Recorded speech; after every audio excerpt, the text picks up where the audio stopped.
2025 December 18 ബംഗ്ലാദേശില് ആൾക്കൂട്ട വിചാരണ നടത്തി തീ കൊളുത്തി കൊലപ്പെടുത്തിയ ദീപു ചന്ദ്രദാസ് എന്നൊരു വ്യക്തിയെ നമ്മൾ ആരും മറന്നു കാണുകയില്ല. അത്രമേൽ ദാരുണമായിട്ടുള്ള കൊലപാതകമായിരുന്നു അത്. ആൾക്കൂട്ട വിചാരണ നടത്തി തെരുവിലൂടെ വലിച്ചഴിച്ച് നടന്ന് അവസാനം ആ ഒരു മൃതശരീരത്തിനോടും ആദരവ് കാണിക്കാതെ തെങ്ങിലോ എന്തിലോ കെട്ടിയിട്ട് പെട്രോൾ ഒഴിച്ച് ആ ശരീരത്തെ കത്തിച്ച് ചുറ്റും കൂടിയിരുന്നവർ അള്ളാഹു അക്ബർ എന്നാണ് വിളിച്ചത്. പക്ഷേ ഈ ഒരു കാര്യത്തിന്റെ കാതലെന്ന് അവർ പറയുന്നത് ദീപു ചന്ദ്രദാസ് എന്നൊരു ഹിന്ദു വ്യക്തി ഒരു ഹിന്ദു ആയിരുന്നു. അയാള് മതനിന്ദ പറഞ്ഞു എന്നാണ്. അതിനെ ചൊല്ലി ചോദ്യം ചെയ്ത് കഴിഞ്ഞപ്പോൾ അത് കൊലപാതകത്തിൽ കലാശിച്ചു എന്നാണ് പറയുന്നത്. പക്ഷെ അന്ന് ആ ഒരു സംഭവം ആളിപ്പടർന്നിരുന്നു. ബംഗ്ലാദേശിലേക്ക് എല്ലാവരും ഉറ്റുനോക്കിയിരുന്നു. കാരണം അന്ന് അവിടെ നടന്നത് ബംഗ്ലാദേശിലെ ന്യൂനപക്ഷമായ ഹിന്ദുക്കളുടെ വേട്ടയായിരുന്നു. ഇരകളായത് ഭൂരിഭാഗവും ഹിന്ദുക്കളായിരുന്നു. അവിടത്തെ ഭൂരിപക്ഷമായ മുസ്ലിങ്ങൾ ന്യൂനപക്ഷമായ ഹിന്ദുക്കളെ കൊല്ലാക്കൊല ചെയ്യുകയായിരുന്നു.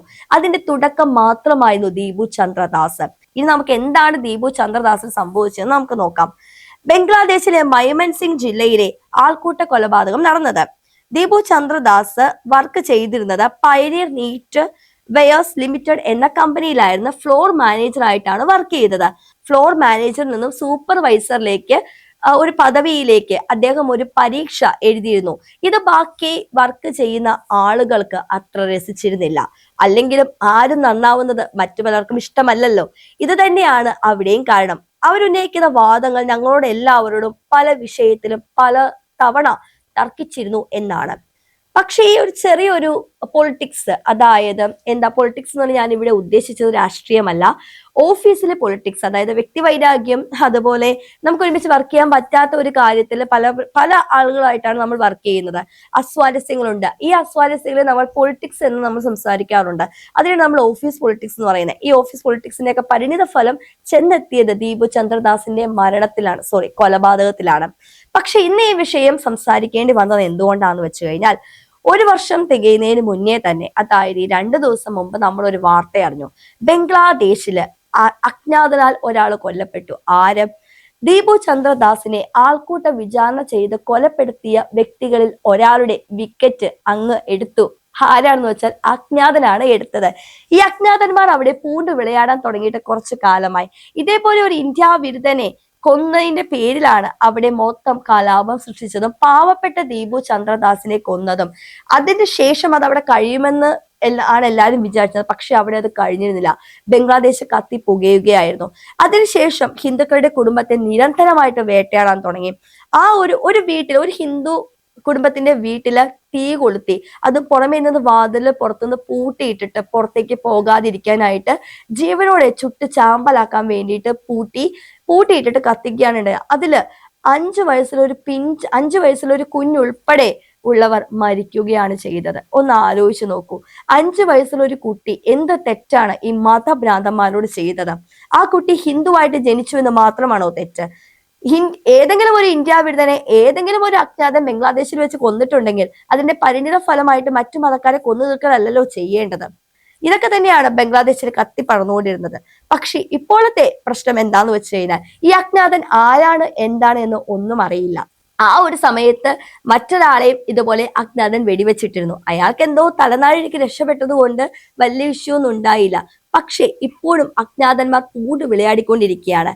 മലയാളം സംസാരിക്കുന്ന പാകിസ്ഥാനികൾ നമ്മുടെ കേരളത്തിലും ഇന്ത്യയിലും ഒരുപാടുണ്ട്. പക്ഷേ അവർക്ക് ഇതുപോലെ ചെറിയൊരു ഡോസ് കിട്ടിക്കഴിഞ്ഞാൽ, ഏറെക്കുറെ അജ്ഞാതന്മാർ ഇവിടെ ഒന്ന് പൂണ്ട് വിളയാടാൻ തുടങ്ങിക്കഴിഞ്ഞാൽ അവരുടെ ഇന്ത്യക്കെതിരായിട്ടുള്ള രാജ്യങ്ങളോടുള്ള പ്രേമം അങ്ങ് മാറിക്കോളും. ഇവിടെ നമ്മൾ സംസാരിക്കുന്നത് ദീപു ചന്ദ്രദാസിനെ കുറിച്ച് മാത്രമാണ്. ദീപു ചന്ദ്രദാസ് എന്നൊരു വ്യക്തി കുടുംബം നോക്കുന്ന ഒരു വ്യക്തിയാണ്. യാതൊരു മതനിന്ദയും പറഞ്ഞിട്ടില്ല എന്ന് അവിടെ അന്വേഷണത്തിൽ വ്യക്തമായിരിക്കുന്നു. അതോടുകൂടി മതനിന്ദ ആരോപിച്ചിട്ടാണ് ഞങ്ങൾ കൊലപ്പെടുത്തിയെന്നുള്ള ഒരു വാദം തൽക്കാലം പൊളിഞ്ഞുപോയി. പക്ഷെ ഇപ്പോഴും അതൊന്നും തൊണ്ട തൊടാതെ വിഴുങ്ങുന്ന ആളുകൾ ഇവിടെ ഉണ്ട് കേട്ടോ. ഹിന്ദുക്കളിലെ പെൺകുട്ടികൾ പോലും അവിടെ ക്രൂരത അനുഭവിക്കുന്നുണ്ട്. പൊതുമധ്യത്തിൽ തണുത്ത വെള്ളം കൊണ്ട് മേലാകെ ഒഴിച്ച് പ്രതിഷേധിച്ചിരുന്ന ഒരുപാട് ആളുകൾ അവിടെയുണ്ട്. ഈ ഒഴിച്ചിരുന്നത് മുസ്ലിംസ് ആണ്. മുസ്ലിം വിഭാഗത്തിൽപ്പെട്ട തീവ്രവാദികളാണ് ഈ പെൺകുട്ടിയുടെ ദേഹത്ത് ഒഴിച്ചത്. ഞങ്ങൾ പെൺകുട്ടികളെ വളരെ ആദരവോട് കൂടിയാണ് നോക്കിക്കാണുന്നത്, റെസ്പെക്ട് കൊടുക്കുന്നുണ്ട്, അത്യാവശ്യം സ്വാതന്ത്ര്യം കൊടുക്കുന്നുണ്ട് എന്ന് മുറവിളി കൂട്ടുന്ന സമാധാന മതപ്രിയർ തന്നെയാണ് അപ്പുറത്ത് അവരുടെ രൂക്ഷഭാവം, രൗദ്രഭാവം കാണിക്കുന്നത് അന്യമതത്തിൽപ്പെട്ട സ്ത്രീകളോട്. അപ്പോൾ ശരിക്കും നമ്മുടെ നാട് ഇന്ത്യ ഇനി ഇവർക്ക് അനുകൂലമായിട്ട് സംസാരിക്കേണ്ട കാര്യമുണ്ടോ? ഇവിടെ നമ്മുടെ രാജ്യത്ത് എന്തെങ്കിലും പ്രശ്നം ഉണ്ടായിക്കഴിഞ്ഞാൽ സപ്പോർട്ട് ചെയ്യാൻ വളരെ കുറച്ച് ആളുകളേ ഉള്ളൂ. ഇവിടെ പഹൽഗാം നടന്നപ്പോൾ പ്രൊപ്പഗണ്ടയാണെന്ന് പറഞ്ഞവർ അവിടെ ബംഗ്ലാദേശിൽ എന്തെങ്കിലും പ്രശ്നം ഉണ്ടാകുമ്പോൾ പ്രൊപ്പഗണ്ടയാന്ന് പറയില്ല. സേവ് ബംഗ്ലാദേശ് എന്ന് പറഞ്ഞ് മുദ്രാവാക്യം ഉയർത്തും. ആർക്ക് വേണ്ടിയിട്ട്? അവിടുത്തെ ഇന്ത്യ വിരുദ്ധർക്ക് വേണ്ടിയിട്ട്. ഇവിടെ കേരളത്തിലെ ഒരു പൊതു ചാനലുണ്ട്. ആ ചാനൽ എല്ലാ ദിവസവും വൈകിട്ട് അടുപ്പ് കൂട്ടി ചർച്ച നടത്തും. ആ ഒരു ചാനലിൽ ആ ഇന്ത്യ വിരുദ്ധനെ കൊന്നു കഴിഞ്ഞപ്പോൾ റിപ്പോർട്ട് ചെയ്തത് അല്ലെങ്കിൽ ടെലികാസ്റ്റ് ചെയ്തത് രാജ്യം സ്നേഹിക്ക് കൊടുക്കുന്ന പദവി പോലെയാണ് പറഞ്ഞത്. ഇതെല്ലാം നമ്മുടെ കേരളത്തിലാണ്. അപ്പോൾ കേരളവും മലയാളം സംസാരിക്കുന്ന പാകിസ്ഥാനികളുടെ പർദീസയായി മാറിക്കഴിഞ്ഞിരിക്കുന്നു. ഈ ഒരു അനുഭവം ഇനി കേരളത്തിലെ ആളുകൾക്കും വരാം. കാരണം ഇപ്പോഴത്തെ നമ്മുടെ സ്ഥിതി വെച്ചിട്ട് ഇപ്പോൾ നമ്മുടെ ഇന്ത്യയിൽ ഭൂരിപക്ഷം ഹിന്ദുക്കളാണെങ്കിലും കുറച്ച് കഴിയുമ്പോൾ ഈ ഭൂരിപക്ഷം എന്നുള്ളത് ന്യൂനപക്ഷമായി മാറാം. ആ ന്യൂനപക്ഷമായി മാറുമ്പോൾ ഇപ്പോഴത്തെ ന്യൂനപക്ഷം ഭൂരിപക്ഷമാകുമ്പോൾ ഈ ബംഗ്ലാദേശും ഈ നൈജീരിയയും ഈ സുഡാനൊന്നും വിദൂരമല്ല, നമ്മളുടെ അടുത്തേക്ക് ഓടിയെത്തും. ഇവിടുത്തെ പെൺകുട്ടികളുടെ മാനവും ഇതേപോലെ കപ്പൽ കയറി പോകാനും ചാൻസ് ഉണ്ട്. എന്ത് തന്നെയാണെങ്കിലും 2047 നമ്മന്റെ രാജ്യം സ്വപ്നം കാണുന്ന ആളുകൾ ഇപ്പോഴും ഇന്ത്യയിലും കേരളത്തിലും തമ്പടിച്ചിരിക്കുന്നുണ്ട്.